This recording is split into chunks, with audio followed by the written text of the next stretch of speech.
I think the dog has anxiety. She put herself under the table. Yep. There are times when that's where I want to be. So you're ready for this one because I mean, you're gonna have to talk about it. And it's okay as best to talk I about can. mental health issues. Yeah, as best I can. Dog, you think he's ready? So fuck that shit. She doesn't want to talk about it. So, you know, you What are you doing under the table? Sometimes that's the place she feels safest. As she licks my toe. Oh shit, now you got her attention. She's gonna get back on the couch. Come co-host with us. It's like the real star of the show has arrived. She's the lickinest dog I've ever known. I told you. Come on. Man, I should yes, your anchor has arrived. It took some convincing. Not my face, you lick your butt. I don't want your tongue touching my face. Ah, dog lips. And of course you would bring that up again.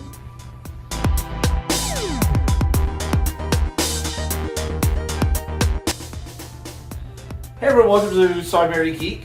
This is the life and time adventures of myself, Gavin, and my... What should I call you? I was going to call you my hetero life mate, but that's not it. It's... No. Where did that come from? Where did hetero life mate come from? Oh, Jane Silent Yeah. Yeah. No. No. This is my husband, Phil, and this is our show that chronicles our growth and adventures in insane times of our life together. Isn't that right, dog? You need to quit trying to lick my face, bitch. So, this is going to be kind of a more serious episode because So one of the places where Gavin and I are very different is I deal a lot with anxiety and mental health issues. And Gavin has just learned to accept that he's insane and it doesn't bother him.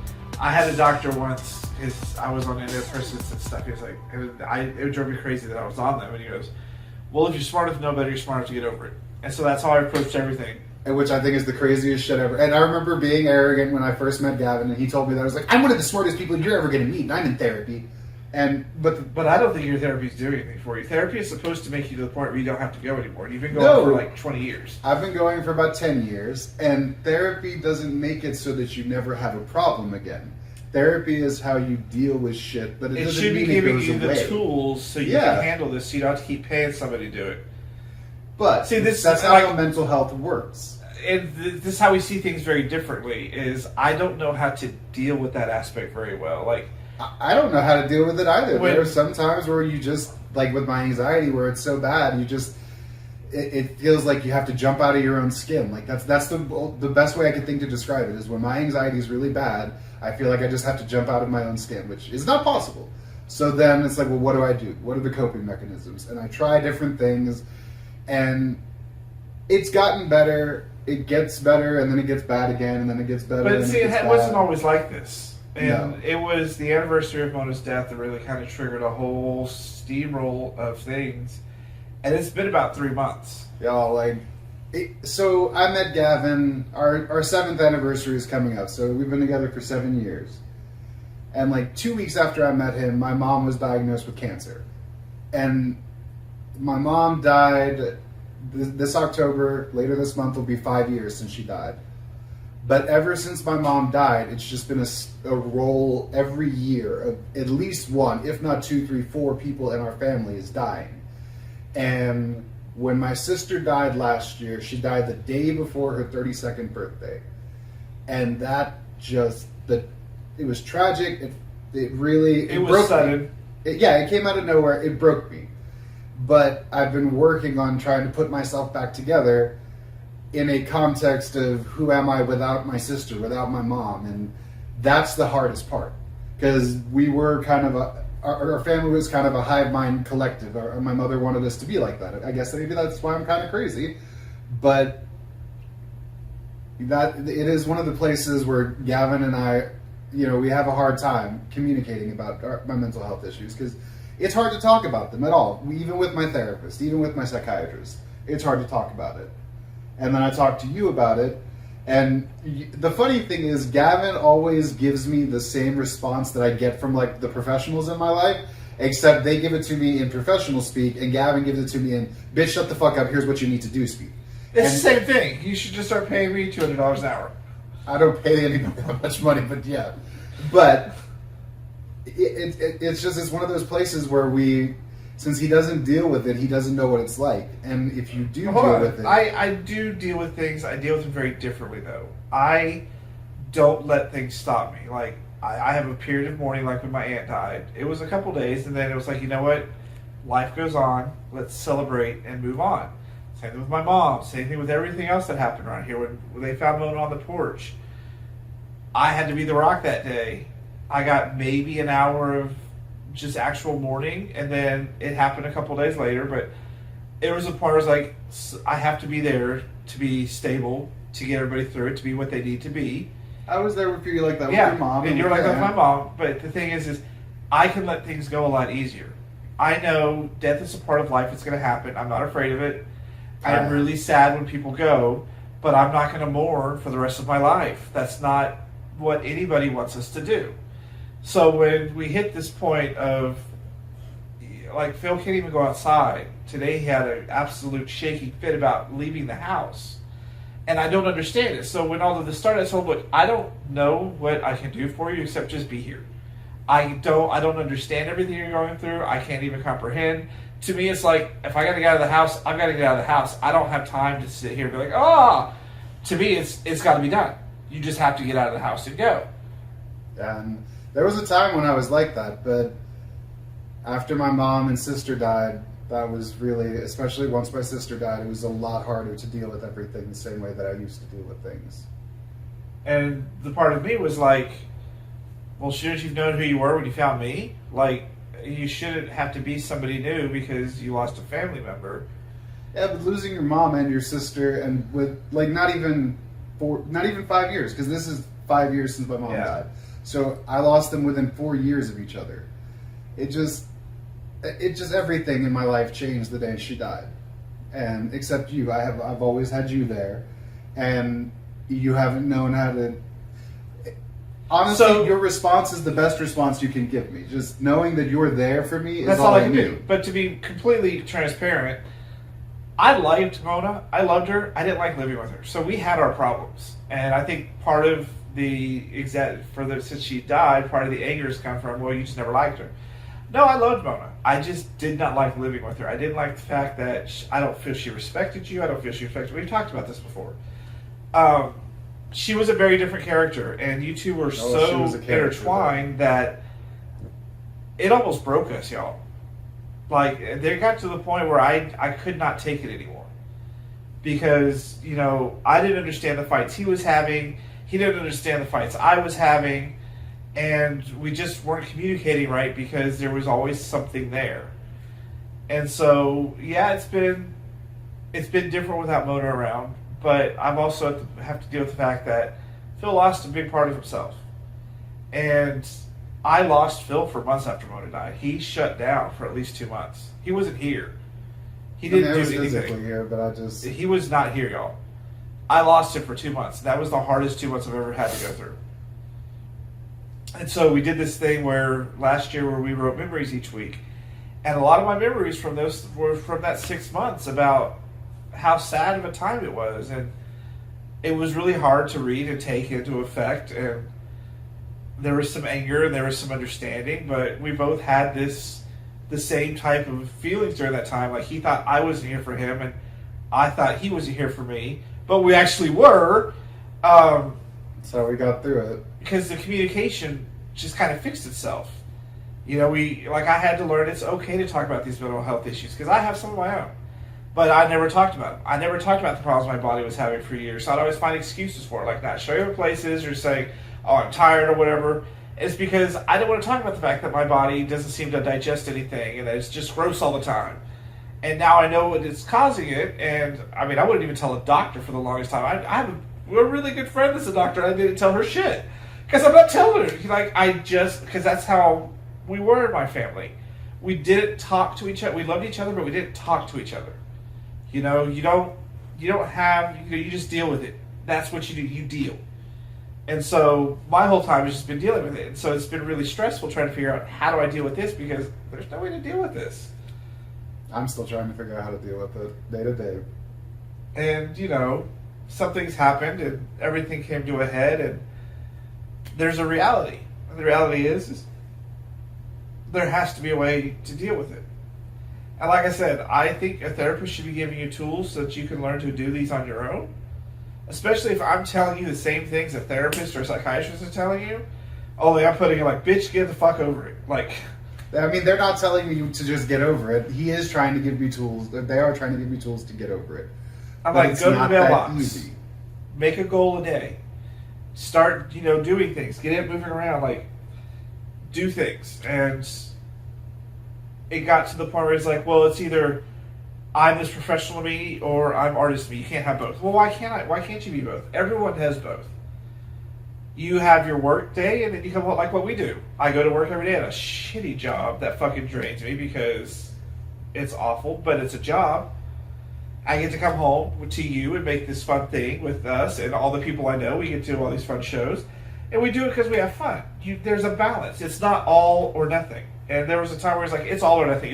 I can either do music or I'm not doing music. I'm like, do both. It helps you. It's harder than it sounds. You make it sound really simple, but music is such an emotional thing for me that if I tap into it and I'm already kind of emotionally on edge, it can either be therapeutic or it can make me even more intensely if I'm anxious and I'm making music, or if I'm writing a sad song because I'm sad, it can make me even sadder to write it. Like, it's an emotional process for me. Making this show with you has been more fun. This is always, like, this episode is kind of heavy, but it's always been more fun. Music can be really cathartic, or it can really make it harder for me. It just depends on how the song goes. And see, I don't understand that. You write your song, you write your music, you have fun doing it. That's how I always looked at it. It should be fun. It can be, and it can be hard. Well, anything can be hard. Doing videos can be hard. So, I mean, you know, when we talk about how we don't, you know, fight a lot, we do struggle. We struggle with things like this because, like, I got up and he was physically shaky at the idea of going out of the house. I was like, you have shit you have to do. You've got to be responsible. You don't have the luxury of just sitting around home all day. You got to figure it out. And I couldn't today. Today was one of those days where I just could not figure it out all day long. And so he's got good friends. He's got Angie and Alex. We talked to them over the weekend, and Angie came over here and helped out. And he's got everyone I know, which is a lot of people. They all are here for him. My cousin Kelly's constantly, you know, there. But at the pops. Yeah, even my dad who moved to San Antonio, which we knew was coming, but he told me at the last minute. Yeah, I'm moving today. And you know, they all say we can be here for you, but my side of the family looks at things very differently. You got responsibilities. You are an adult. You just have to learn to deal with these things in healthy ways. I paint. If I get real stressed, I will paint.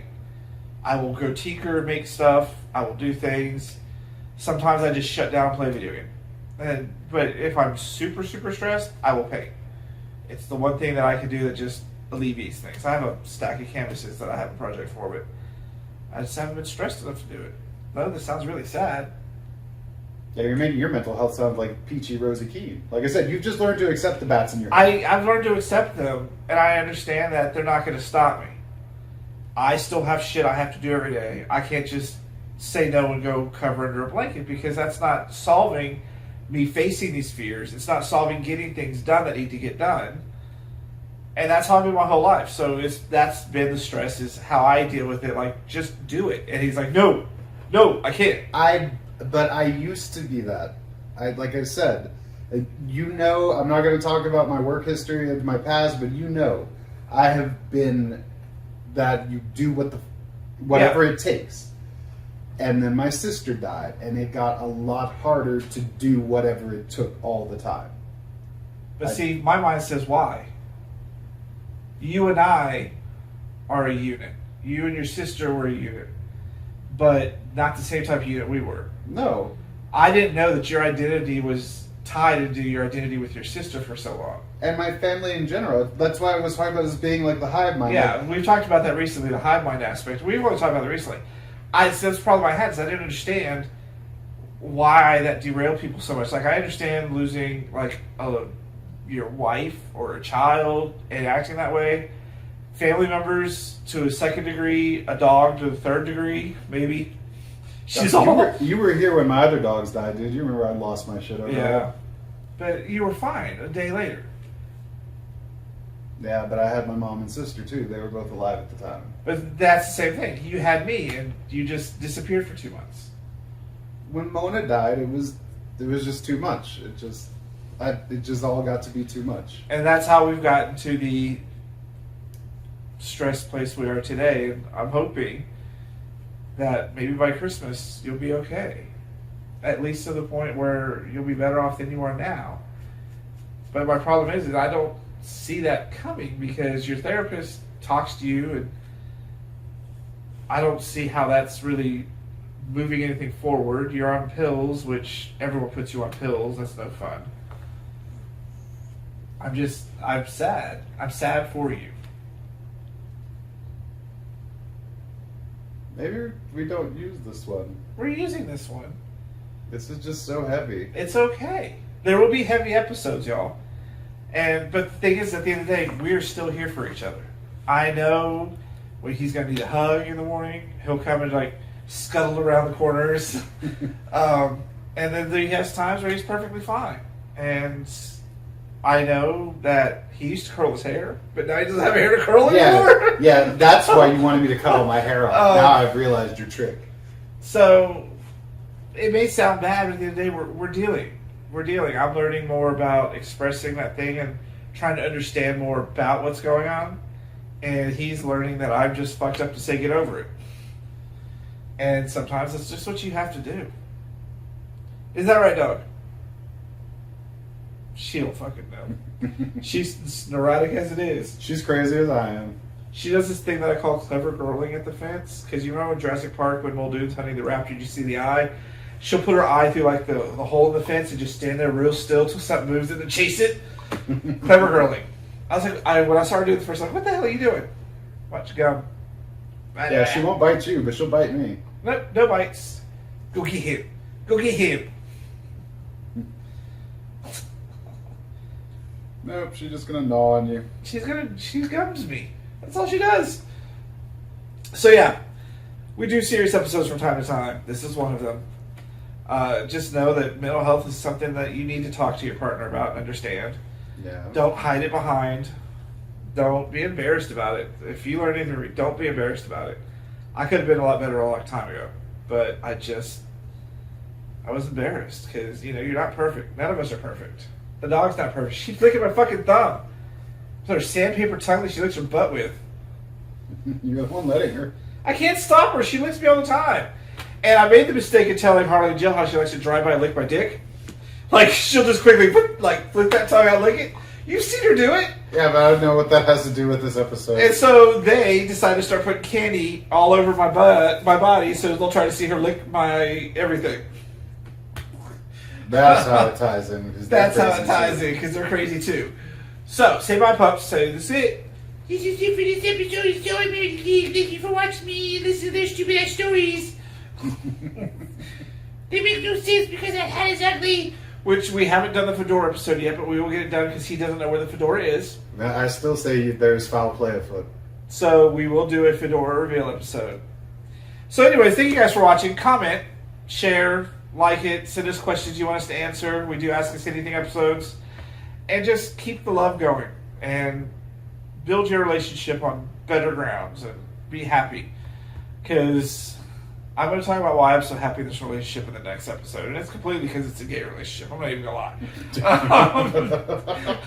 And I'm going to put it all out there, y'all. Like, I ain't even going to sugarcoat shit. So, join us next time for Sorry Married a Geek. Either it'll be the Fedora episode or it'll be Why I Think My Relationship Rocks episode.